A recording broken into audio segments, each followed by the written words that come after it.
If you're an Italian plumber on an important and dangerous adventure, it is sometimes better to stop for a moment and to look back to realize what you've already accomplished. To take your time, not to look on all the obstacles that are ahead of you, but to see all the challenges you've already overcome. Sometimes looking back gives a plumber in despair new energy to master all the threats ahead of him. But sometimes, just sometimes, looking back is lethal. Today is such a day, because today Mario has to beat a stage which features 3 different don't look back mechanisms in Super Mario Maker. So are you ready? Let's do this!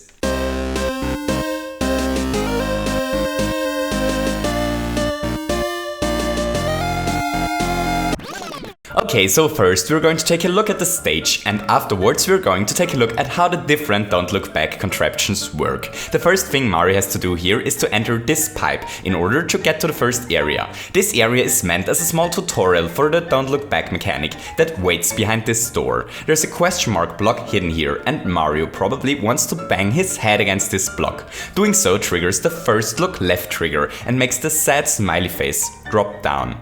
Then there is another happy smiley face to his right. If Mario looks left here, another contraption is triggered and the happy smiley face disappears as well. This whole section is meant to teach Mario the don't look back mechanic without killing him.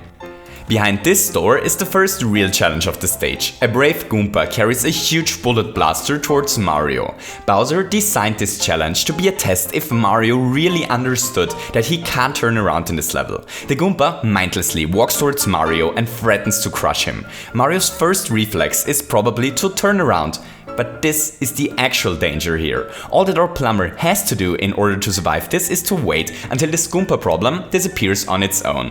Next up is a small platforming section where a plumber has to avoid these ouching saw blades. While this looks like a rather easy challenge, it's actually not as easy as it seems, as stages become a lot harder when it's forbidden to turn around. In the next room, Mario has to perform some simple jumps, but since he isn't allowed to turn around, he has to get creative here. Luckily, Bowser left some springs here, which allow him to get backwards momentum and make it possible to perform these jumps without turning around. That's typical for Bowser. If he placed no springs here, it would be impossible for Mario to beat this challenge, but somehow Bowser always makes a small mistake that allows Mario to beat the levels anyway. Anyway, behind this door is the first checkpoint and another mystery mushroom.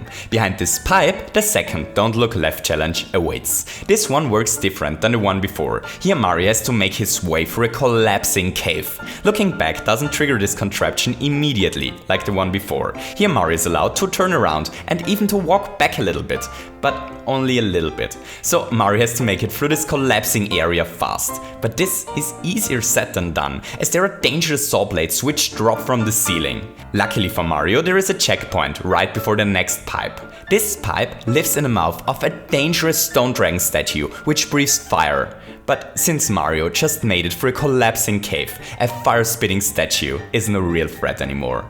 Now, there is only one don't look left contraption left in this stage, a final contraption. A don't look left boss fight. This contraption notices even the quickest turnaround and will punish Mario if he ever tries to look back. The whole area is on a timer and Mario needs to avoid getting eaten or burned by the horrific piranha plant, which lives here. After a while, a dangerous Spiny enters the arena as well. Dodging these threats would usually be everyday life for Mario if it wasn't for the fact that he isn't allowed to turn around. But after a while, the timer ends and Mario is able to escape. Hooray! Now there's only a small reward room left where a plumber is allowed to collect as many shiny coins as he desires before he reaches the flagpole. The flagpole is blocked by brick blocks, but simply turning around magically solves this problem. Okay, so that was the stage. Let's talk about the different contraptions. The contraption that was used in the first challenge is this one. This design is an improved version of the contraption which I featured in the Ancient Beasts video. We used the fact that boos in clown cars don't move if Mario looks towards them. If our plumber shows this boo his back, the boo starts to move towards him, which activates this P-switch. This contraption doesn't need a lot of space, and if you replace the one-way door with a donut block or a semi-solid platform, it only uses 5 entities, which count towards the enemy limit. This contraption would be perfect and all you'll ever need. if it wasn't for a small problem. This contraption only works if it isn't more than 1 block above the current camera height, so if you want to use this one, you basically have to work with only the height of a single screen. The contraption used in the collapsing cave part is really interesting, because this one doesn't use boost, but spawn rule magic. They're exploding bob arms at the bottom. These bob arms destroy blocks, which prevented bullet blasters from spawning. If Mario walks further to the left, the bullet blasters will never spawn, and everything is fine.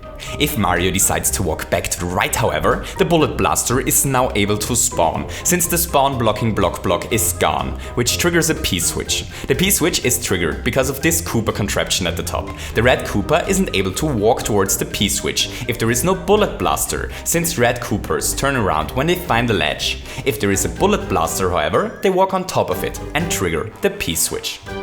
Before we talk about the final contraption, I just wanted to show you something different that can be done with this spawning trick. Something almost completely useless, but interesting nonetheless. This little trick allows it to create invisible one-way doors that only close once Mario walked 1 screen away from them. I'm not entirely sure if there is really a practical use for such a contraption, but even if there isn't, it's still cool that it exists.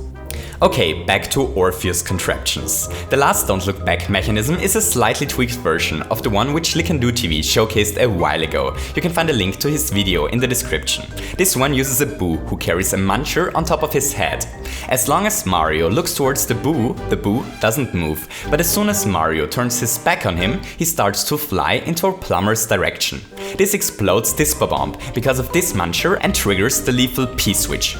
If Mario, however, is on the other side of the Boo and turns his back towards him, the Boo starts to fly into the other direction, which triggers a power block which kills the other muncher and deactivates the whole contraption. And that's it for today and for Don't Look Back contraptions in Super Mario Maker. The ID of the level showcased in this video is in the description if you want to play it. I hope you enjoyed this little video. If you enjoyed it, leave me a thumbs up, and maybe you feel especially Orpheus today and want to hit the subscribe button as well. I hope you have a wonderful day and to see you soon. Goodbye!